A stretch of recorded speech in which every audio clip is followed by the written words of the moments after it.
In this chapter, we'll be talking about the Sunny Island battery backup inverter.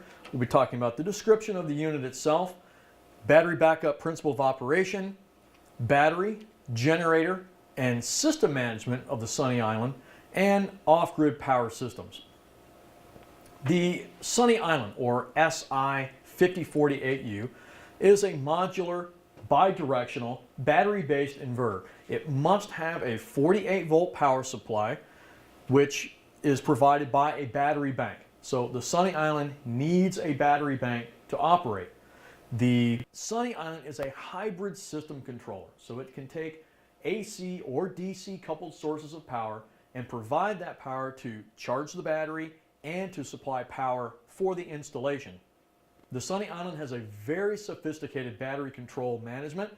It is the Coca-Cola formula, if you will, of the Sunny Island inverter.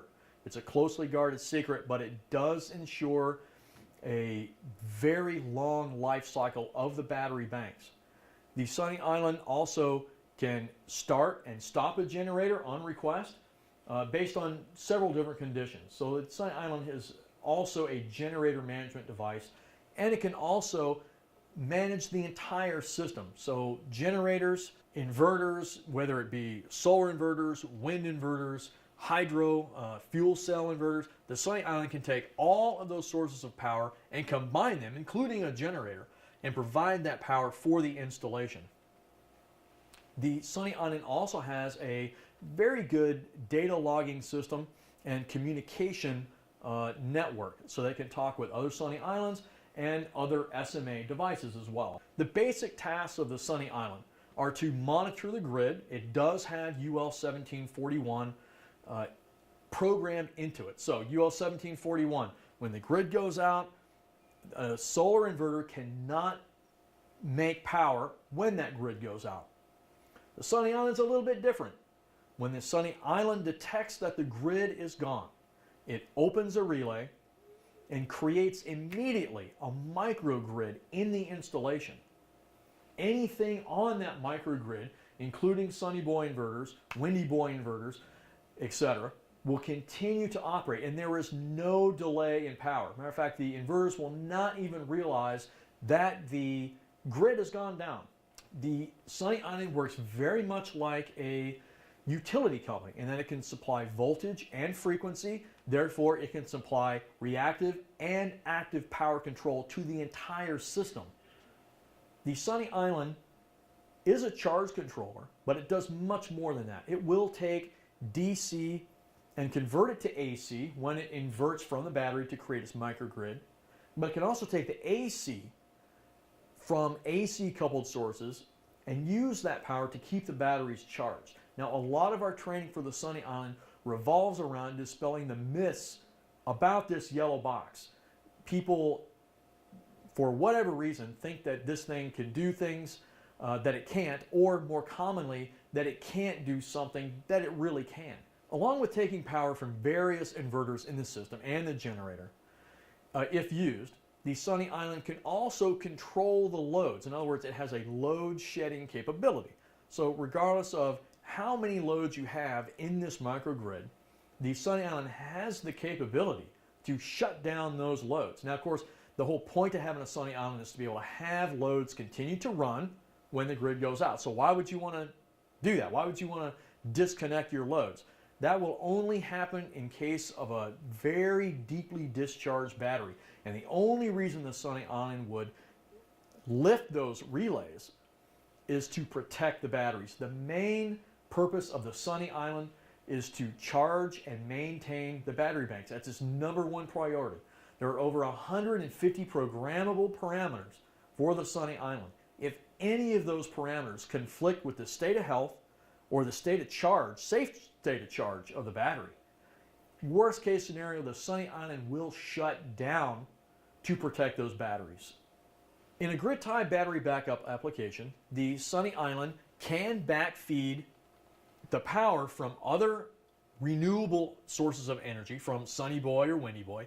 It will allow backfeeding into the grid. So if you have a utility that does accept power that you can get a rebate or an incentive or something like that from, you can keep sending the power that you make from your other inverters into the grid, if desired. Some people do not have an interconnection agreement with the utility. So the Sunny Island you can program it to not allow backfeeding into the grid. You can also use the grid as a generator. So all of the parameters associated with a generator, whether it be diesel or fuel oil, plant oil, bio, doesn't matter. The Sunny Island doesn't care what the fuel is for the generator, but you can use the grid exactly like a generator. So you can have the Sunny Island microgrid completely disconnected from the utility until you need the grid to act as a generator to start, based on load, based on state of charge from the battery, based on time of day. You can even say, okay, every second Friday of the month, I want the grid to connect, to charge the batteries, and I want it to charge to 85% state of charge. Or I want you to stay connected to the grid for 2 hours, 35 minutes, and then disconnect.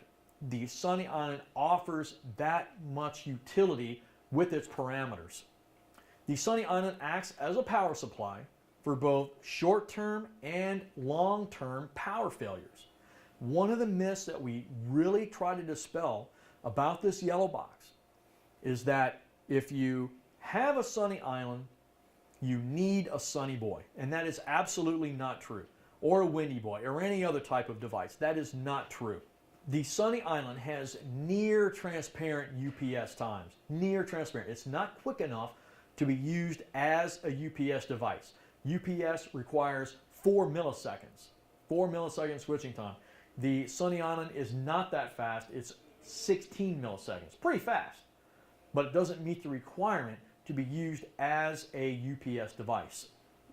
When the grid comes back, the Sunny Island will detect that, and then it will charge and maintain the batteries when it reconnects to the grid. Remember, the Sunny Island has UL 1741 inside its software.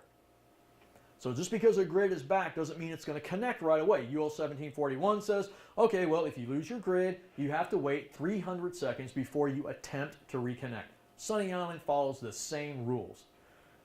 So even when everything else inside the microgrid is still working, even though the grid is returned, the Sunny Island will not close that 56 amp transfer relay until it's been 300 seconds.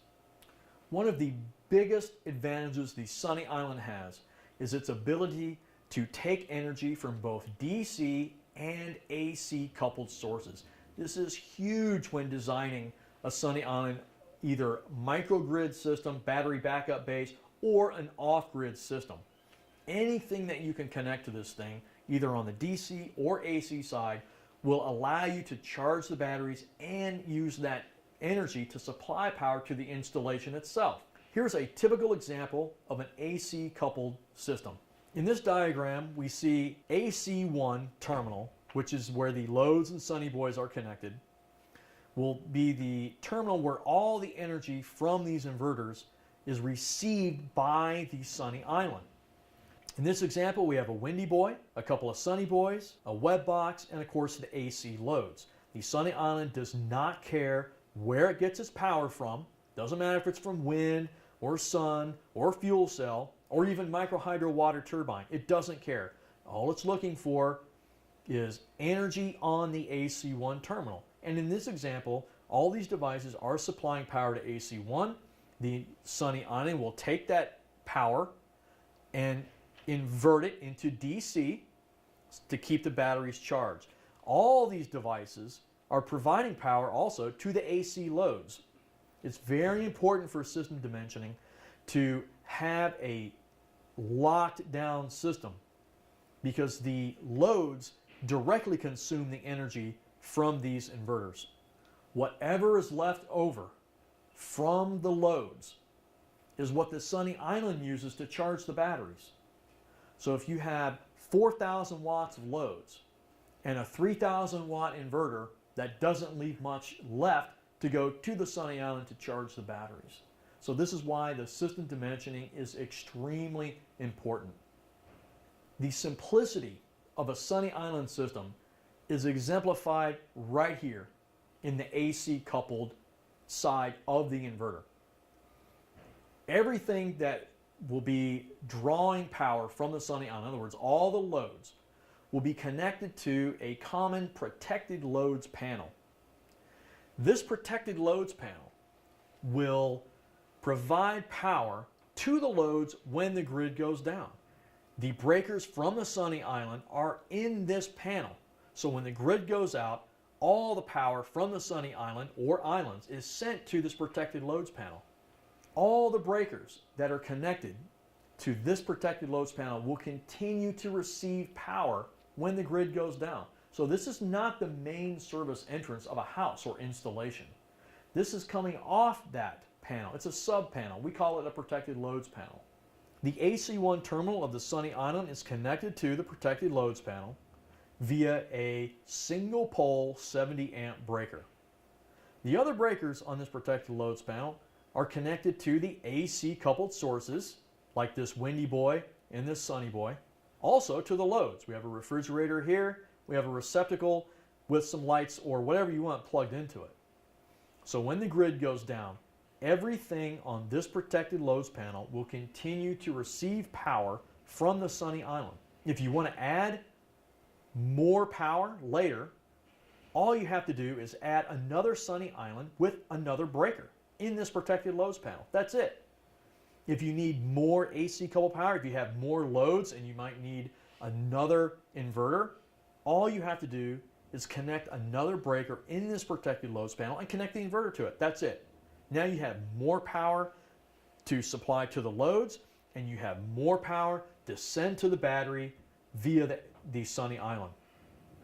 There are many advantages of AC coupling, and AC coupling is really the strong point of the sunny island. AC coupling requires very little planning.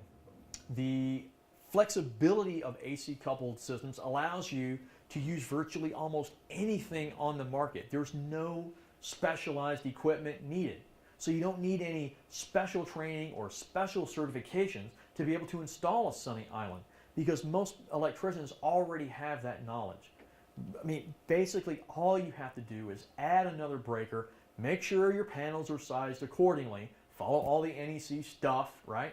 But it's that easy. So even years after the installation, you can add more components, and it doesn't change the existing wiring, it doesn't change the panel unless you have to install a bigger panel, but it's so easy to do. You can go from a single phase to a split phase. You can go from single phase to 3-phase. If you have some machinery in a shop that you want to continue to use when the grid goes down, for example, table saws, wood lathes, something big generators that need 3-phase power, one sunny island per phase can supply 3-phase power to this installation. And all you have to do is add 2 more breakers, 2 more sunny islands, and you're good to go. Here is an example of the full strength of the sunny island. AC and DC coupled sources are being shown in this functional block diagram along with a generator. So this is the full-blown article here. This shows the maximized use of the sunny island. All the loads, or the sunny boys, all the things that are connected in that protected loads panel are seen here connected to AC1. AC2 comes from either the generator or the grid or both. If a generator is present in a grid tie backup application, then you must have a transfer switch. It can either be an automatic transfer switch or a manual transfer switch, doesn't matter. We do recommend, if you're using an automatic transfer switch or ATS. On the DC side, or the DC coupled sources, we see an existing charge controller system. The sunny island doesn't care, again, where it gets its power. In this example, we have a charge controller providing DC to the same DC conductors that the battery is connected to. So what does the sunny island do? He uses that DC to charge the batteries. When you have DC coupled sources or DC loads, you must use a shunt on the DC conductors. More specifically, the negative conductor coming off of the battery bank. You must use this shunt. The shunt tells the sunny island that there is a consumer or a source of power on the DC side. So there are three different configurations for the Sunny Island. The first is very simple. It's a single phase installation. The Sunny Island, with up to 3 slaves in single phase, will talk to the other 3 Sunny Islands. The Sunny Islands have a master-slave relationship. In single phase, 4 Sunny Islands will provide 20 kilowatts of nominal power, 5 kilowatts each. That's nominal. Now, these inverters, for 1 minute, can crank out 8,400 watts each.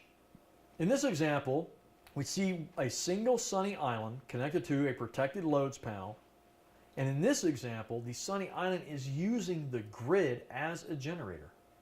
So it's only going to connect to the grid. It's only going to close that transfer relay when a certain set of parameters has been met. Either a low state of charge, a high demand of power on the battery, or a time of day. So we have all the AC coupled sources connected to AC1. AC2 is connected to the grid via a contactor, external contactor, transfer switch. In a split phase application, there's a maximum of 4 Sunny Islands, just like single phase. However, they are staggered between the 2 lines. So the master will be connected to line 1. Slave 1 will be connected to line 2. Slave 2 will be connected to line 1. Slave 3 will be connected to line 2. And the Sunny Island master controls the phase shift of all the slaves. Now, these configurations, or the lines that we have the inverters connected to, line 1, line 2, line 1, line 2, that is the recommended installation per the manual. Here's an example of a double split phase installation.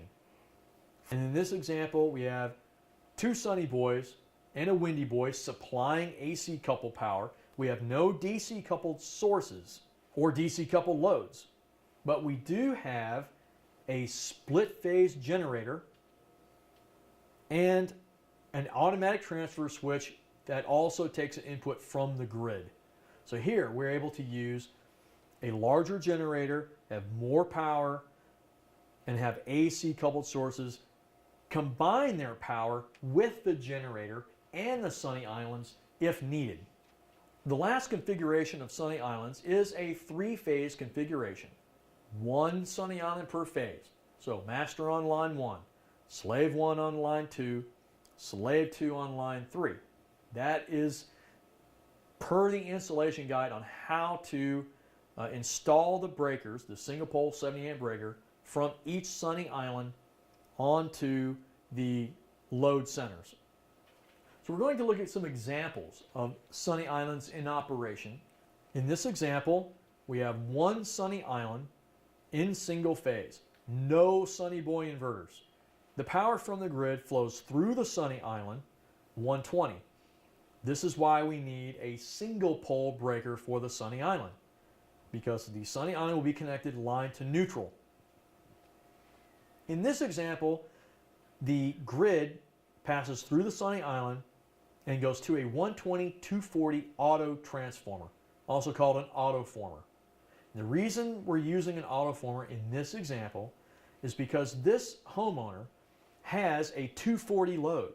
Like what? Like a big dryer, like a big deep freezer, something that needs 240 volts.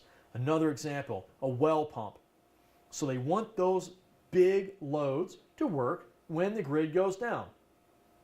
So we're converting the 120 from the grid into 240 to the protected loads panel. From the protected loads panel, everything on that panel will get the power from the grid. No Sunny Boy here. So the system is in normal operation. When the grid goes out, the Sunny Island immediately creates the microgrid and starts to send its power to the protected loads panel. It does that without a Sunny Boy.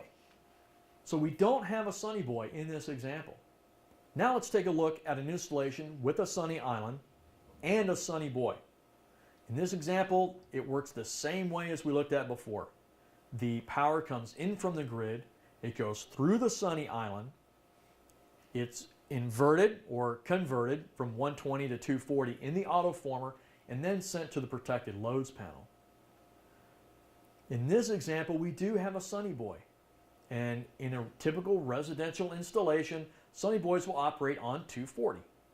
So we need the 240 from that autoformer because the Sunny Island only passes 120.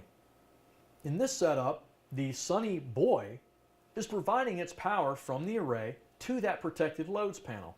Once the loads have been supplied with the power from the Sunny Boy, anything extra will then travel up to the autoformer. It will be converted into 120 and then passed through the Sunny Island. Now, the Sunny Island will always take the energy from the renewables to charge the batteries. So in this example, if the batteries were a little low, it would take the power from the Sunny Boy and charge the batteries.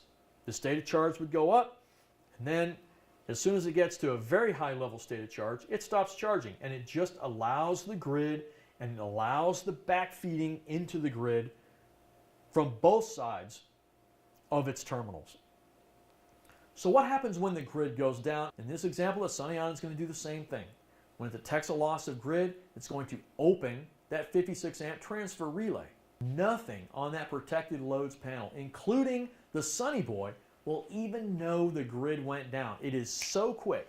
The lights don't flicker, the fans don't change speed if you had a ceiling fan or something on there, and the Sunny Boy has no idea that the grid just went out by looking at its terminals. Matter of fact, the Sunny Island makes a grid that's so good, the Sunny Boy might say, oh wow, look at this grid got good all of a sudden. But the Sunny Island does tell the Sunny Boy that the grid went out via a hard wire, via an RS-485 cable. So when the grid goes out, he opens his relay, he tells the Sunny Boy or the Windy Boy or the Hydro Boy or any other boy that we come up with, it tells that renewable inverter that the grid went down. And the inverter says, okay, and he opens up all these voltage windows that are normally confining him to the UL 1741 grid tied standard. Well, the Sunny Island is the gatekeeper. The Sunny Island is controlling UL 1741. It is monitoring the grid. So the Sunny Boy can do whatever it wants to because none of that power is making it into the grid. In this example, the grid goes down. The Sunny Island immediately creates a microgrid, goes into the autoformer, 240 into the protected loads panel. The Sunny Boy still works. It's providing power, and now we see just how important system dimensioning is. Because as the Sunny Boy is making its power, sending it to that protected loads panel, anything that is left over from the consumption of the house is then sent to the Sunny Island. The Sunny Island will take that power to increase the state of charge. So what happens in this Sunny Island setup when the grid returns? Let's take a look at that. The Sunny Island will detect the grid returning, but it will not close that 56 amp relay until 300 seconds or 5 minutes has elapsed. We see here a stopwatch representing the 5 minutes, 5 blinks for the 300 seconds. The Sunny Island will close its transfer relay and then allow the grid to come in. The state of charge will go up. Again, the Sunny Island will always use the renewable power here from the Sunny Boy to charge the batteries before it will use the grid. The Sunny Island and the Sunny Boy both use an RS-485 piggyback card. The RS-485 cable is connected between the Sunny Island and the Sunny Boy. This is how the Sunny Island tells the Sunny Boy to switch to off-grid mode, listen to my frequency shifts. The actual command to increase or decrease power to the Sunny Boy is accomplished through the same AC lines that are connected to the protected loads panel. In this example, we see a split phase configuration. Line 1 to the master, line 2 to slave 1. This isn't a double split phase, so we only have 2 inverters, 10,000 watts. We are missing the autoformer. We don't need the autoformer here because each sunny island allows 120 to pass through it into the protected loads panel. So in this example, we have 10,000 watts of power nominal from the sunny islands and 240 volts AC to the protected loads panel. Now, I'm not telling you that you have to spend the money to get another sunny island just to get 240. That's ridiculous. The autoformers are much, much cheaper. The reason you buy another sunny island is to have more than 5,000 watts of power. This is another big myth that we have to dispel. People tell us all the time, hey, I really don't want to buy another sunny island just to get 240. You don't need to. Use the autoformer. The only reason you buy another sunny island is because you have more than 5,000 watts of demand. In this example, we see another split phase configuration, but this time the installation has a generator. When the grid goes out, both sunny islands immediately start to invert. However, in this scenario, it's at night, the sunny boy is asleep. No sun, no sunny boy. So what happens in this example? The 2 sunny islands feed their power into the protected loads panel. If there's an increased demand, for example, a 13 kilowatt demand on 2 inverters that can only put out 10,000 watts nominal, if that demand is increased above a certain amount of time, the sunny island master will initiate an auto start from the generator. The auto start will start the generator, then the sunny island will supplement its power by using the generator power. In this example, the sunny island master would only need to draw 3 kilowatts of power to compensate for the demand. In this example, the generator power is added to the sunny island power. If this scenario happened during the day, the sunny island would not only take the power from the generator if it needed it, but it would also add the power of the sunny boy to its own power. And it doesn't matter if you have 1, 2, 3, or 4 sunny islands, or 3 or 4 sunny boys, a generator. The sunny island will determine just how much power it needs to take from these devices to keep the batteries charged and to keep the demand satisfied. Here's an example of a multi-cluster installation using 8 sunny islands. There are 2 different clusters in this configuration. Each cluster is feeding its own protected loads panel.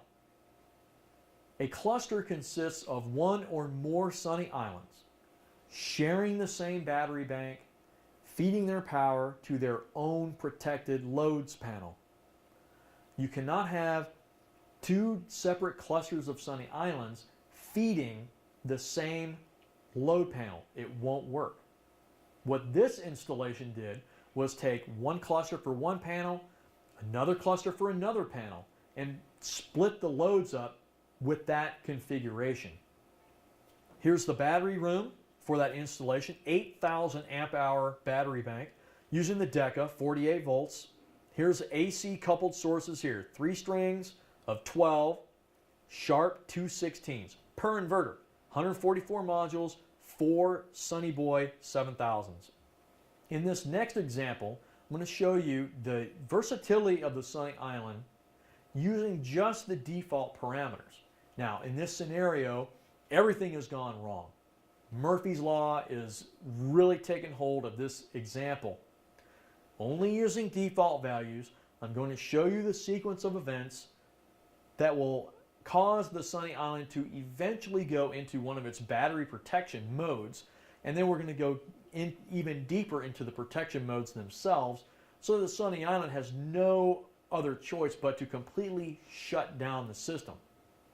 Again, this is worst case scenario. This should never happen with a properly dimensioned system, but then you never know what's going to happen with the installation itself. That's why you have to have a locked down loads analysis for this system. At 40% state of charge, the Sunny Island will automatically request a generator start.